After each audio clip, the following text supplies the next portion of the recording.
فالاوبشن الثاني اللي هو الفسنجون قريب على هاي الاكله، بس هاي الاكله جيلانيه، اكله فارسيه قريبه شويه على الفسنجون. هسه اول شي راح استخدم الملح والفلفل ارشهم على الدجاج مالتي، اوكي بهذه الطريقه.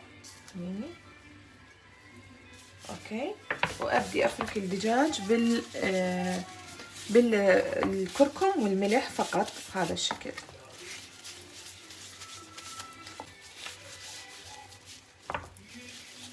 زي بيك سهري صار يشكم. صار عندي جاهز، راح اعفه 10 دقائق وارجع له.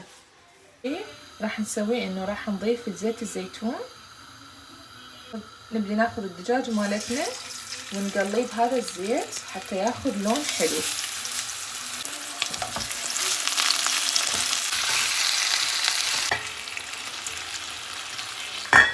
قلبهم على الدجاج الثانية.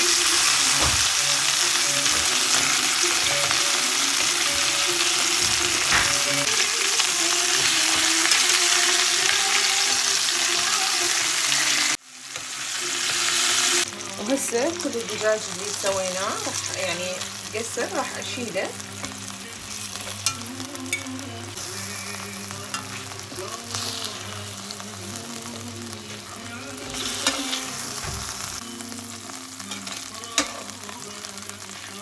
طول بنفس الطاوة راح اخلي البصل هذا الشكل واحمسه بنفس الزيت وحتى ياخذ النكهة مالت الدجاج.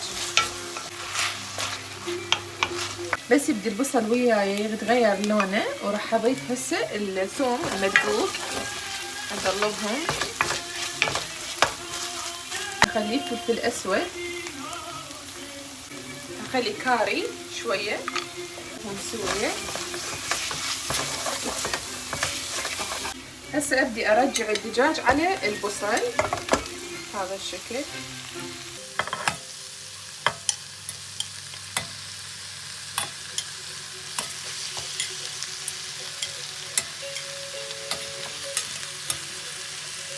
راح اضيف عليه جوز مقطعته اني ناعم ناعم بهذا الشكل، بسم الله. وراح اضيف عليه كميه من دبس الرمان، وهسه اضيف عليهم مي الرمان طبعا طبيعي 100%، هسه عصرته. وهذا هنا أنا خففت مي الرمان بالمي، مي عادي يعني حطيته حتى يصير بيه شويه صلصه. ضفت عليه شويه حبات من الرمان، وهسه راح اتركه على نار هادئه لحد ما يستوي تماما وياي.